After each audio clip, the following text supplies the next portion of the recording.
भगवान राम का जो जन्म हुआ था वो त्रेता युग में हुआ था। द्वापर युग में श्री कृष्ण का जन्म हुए। श्री कृष्ण का जन्म द्वापर युग में मथुरा में हुए, लेकिन भगवान राम का त्रेता युग में जो जन्म हुआ था वो अयोध्या में हुआ था। तो अयोध्या भी जो है यूपी में पड़ता है और मथुरा जो भी है यूपी में पड़ता है। इसके बारे में हम डिटेल से बताते हैं, पहले ध्यान से समझो। रुको जरा, सब्र करो।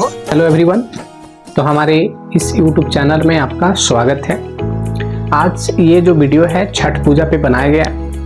छठ पूजा क्यों मनाया जाता है, छठी मैया कौन है, छठी मैया और सूर्य भगवान में क्या संबंध है, अच्छा छठ पूजा बिहार में ही क्यों मनाया जाता है, के पास क्या होना चाहिए, जानकारी होना चाहिए। और हम लोगों को बिहारी होने के नाते, हिंदू होने के नाते, सनातन होने के नाते छठ पूजा के बारे में जानना बहुत क्या है, ज़रूरी है। अरे कहना क्या चाहते हो? अदर स्टेट में भी क्यों मनाया जाता है, इसके बारे में भी हम चर्चा करेंगे। तो वीडियो को शुरू से लेकर अंत तक बने रहें, कहीं भी कोई प्रॉब्लम नहीं होता है। अगर प्रॉब्लम होता है तो कमेंट जरूर करना, ठीक। टोटल प्रश्नों का उत्तर इसमें इस वीडियो में मिल जाएगा, ठीक है। तो आप कंटिन्यू बने रहें। और हर व्यक्ति के पास, बड़ा हो छोटा हो, लेकिन ये वीडियो हर व्यक्तियों के पास जाना चाहिए ताकि छठ पूजा की जानकारियाँ प्राप्त हो, है ना। तो आज जानेंगे कि छठी मैया जो है सूर्य भगवान में क्या संबंध है। छठी मैया जो है इसके बारे में जो है बहुत अच्छा गहराई से बताते हैं। जब छठी मैया जो है सूर्य भगवान के बहन हुए। छठी मैया ब्रह्मा जी के क्या हुए, पुत्री हुए, मानस पुत्री हुए। मानस पुत्री का मतलब होता है जो आशीर्वाद से जन्म लेती है। ब्रह्मा जी को पालनहार कहते हैं। पालनहार का मतलब होता है संसार को पालने वाला, ठीक है। और थर्ड पॉइंट ये जाना कि छठी मैया कार्तिक जी के पूजनीय पत्नी थी। अब देखो ये जानना है कि छठी मैया कौन है, तो जान गया कि छठी मैया कौन है। बिहार में ही छठ पूजा क्यों मनाया जाता है, ये भी बात चलेगा। और 4 नंबर है कि छठी मैया और सूर्य भगवान में क्या संबंध है। तो अभी बताएं कि छठी मैया जो है सूर्य भगवान के क्या हुए, बहन हुए। कोई दिक्कत, ये बात जान के आश्चर्य होगा कि कार्तिक महीना यानी कार्तिक माह की पूर्णिमा के 6 दिन बाद छठ पूजा होती है। और छठ पूजा से बहुत कुछ जुड़ा हुआ है। जैसे अगर हम लोग देखें, शिव भगवान की जो पत्नी है पार्वती जी, उनकी छठा रूप है छठी मैया। ये हमारा इतिहास है कि छठ पूजा क्यों मनाते हैं। तो ये जान लेना चाहिए कि छठ पूजा जो है छठी मैया को संतानों की देवी कही जाती है।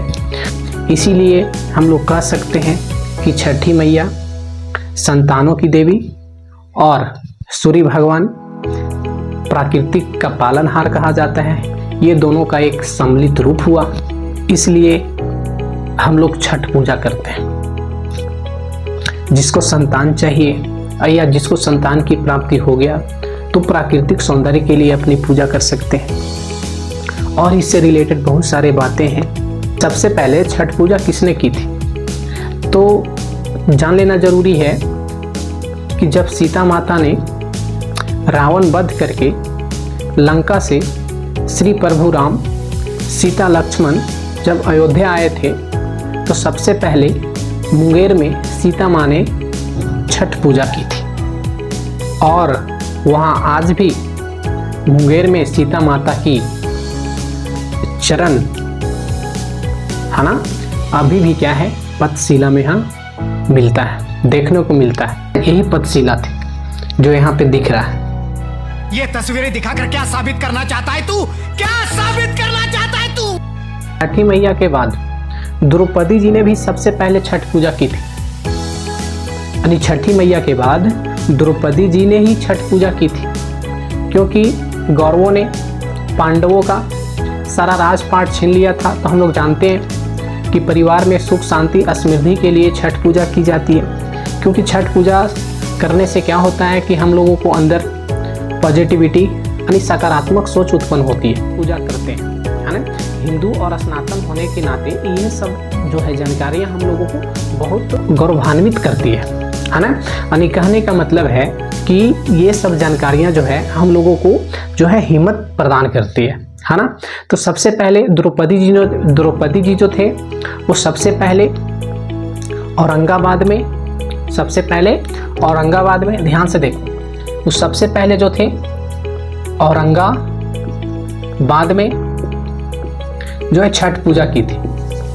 छठ पूजा की थी, और जहाँ पूजा की थी उस मंदिर का नाम था सूर्यदेव मंदिर, सूर्यदेव मंदिर। और ये जान लो कि सूर्यदेव मंदिर का जो निर्माण कराए थे वो तुम्हारा, इसका जो निर्माण हुआ था वो त्रेता युग में हुआ था। त्रेता युग में कहने का मतलब हुआ कि भगवान राम के वंशज ने, है ना, भगवान राम के वंशज ने क्या कराए थे, सूर्यदेव मंदिर का निर्माण कराए थे। यानी भगवान राम का जो जन्म हुआ था वो त्रेता युग में हुआ था। द्वापर युग में श्री कृष्ण का जन्म हुए, श्री कृष्ण का जन्म द्वापर युग में मथुरा में हुए, लेकिन भगवान राम का त्रेता युग में जो जन्म हुआ था वो अयोध्या में हुआ था। तो अयोध्या भी जो है यूपी में पड़ता है, मथुरा जो भी है यूपी में पड़ता है। इसके बारे में हम डिटेल्स बताते हैं, पहले ध्यान से समझो कि हमने बताया कि द्रौपदी, ध्यान से देखो, कौन, द्रौपदी जी जो थे वो सबसे पहले औरंगाबाद में छठ पूजा की थी। क्यों की थी? क्योंकि जब गौरवों ने पांडवों को सारा राजपाट छीन लिया था, तो जानते ही हैं कि परिवार में सुख समृद्धि के लिए क्या की जाती है, छठ पूजा की जाती है। उसी समय औरंगाबाद में छठ पूजा की थी सूर्यदेव मंदिर में। यानी सूर्यदेव मंदिर का निर्माण जो है त्रेता युग में हुआ था, भगवान राम के वंशज ने कराए थे।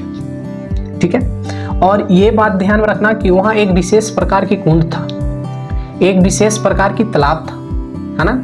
उस तालाब का नाम था सूर्य कुंड। क्या नाम था? सूर्य कुंड। क्या नाम था? सूर्य कुंड के नाम से जाना जाता है। और सूर्य कुंड का जो निर्माण है वो विश्वकर्मा जी करवाए थे। विश्वकर्मा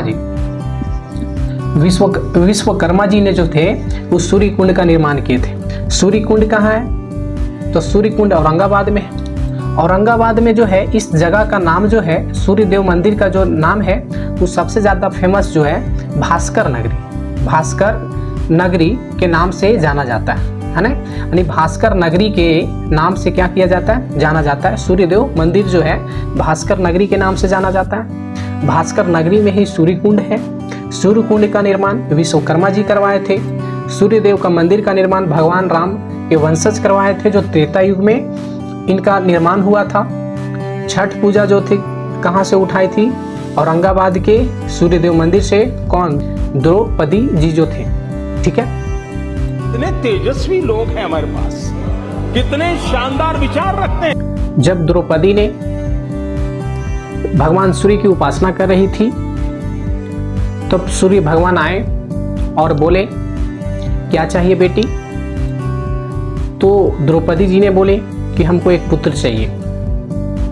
तो कर्ण जो थे भगवान सूर्य के दिया हुआ पुत्र था। सच को सच करने के लिए दो लोगों की जरूरत पड़ती है, एक जो सच बोल सकता है और दूसरा जो सच सुन सकता है। था और कर्ण जो है भगवान सूर्य का बहुत पूजा करते थे।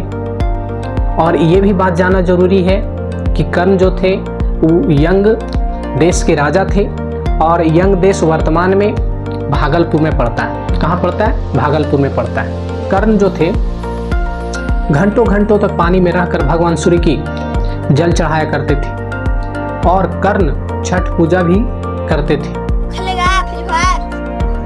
इससे पता चलता है कि लड़कन लोग को भी छठ पूजा करते हुए देखता होगा। इसीलिए क्योंकि कर्ण जब छठ पूजा कर सकते हैं तो हम लोग क्यों नहीं कर सकते? बिल्कुल कर सकते हैं। इसीलिए हर लड़कन लोग को भी देखता होगा कि छठ पूजा जो है, सुना होगा कि इस लड़का ने छठ पूजा करता है। बिल्कुल, क्योंकि जब कर्ण कर सकता है ना, जब रामायण में जब ये सब बातें प्राप्त की गई है, जानकारियां दी गई है, तो हम लोग उसी के अनुसार तो हम लोग चलते हैं।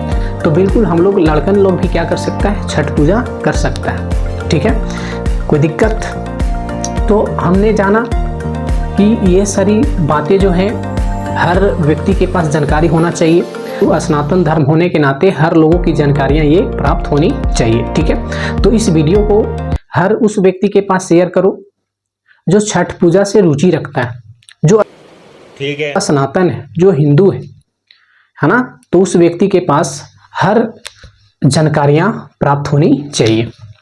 ठीक है, और एक बहुत दुखद घटना है, शारदा सिन्हा। है ना, शारदा सिन्हा जो है ना बहुत फेमस छठ गीत है ना, छठ गीत से चर्चित कह सकते हैं हम लोग। यानी इनका गाना अगर नहीं बजेगा तो बहुत क्या है, मतलब कह सकते हैं कि छठ पूजा एक ऐसा हम लोग का पर्व है जिसमें शारदा सिन्हा का गाना बजना बहुत क्या है, जरूरी है। यानी कि इनका गाना बजता है जैसे ही हम लोग सोचते हैं छठ पूजा आ गया, आने वाला है। ठीक है, जिनका मृत्यु कह सकते हैं कि छठ पूजा के समय में हो गया, उनका गाना जब बजता है ना, तो दिल से आवाज निकलता है कि छठ पूजा आने वाला है या छठ पूजा आ गया। तो हम लोग को अंदर से क्या होता है, एक जुनून उत्पन्न हो जाता है। ये बड़ी अच्छी बात कही आप। नए नए पॉजिटिविटी है ना, सकारात्मक सोच उत्पन्न हो जाती है। तो आज के लिए इतना ही काफी है। खत्म। बाय बाय, टाटा, गुड बाय, गया। Thank you.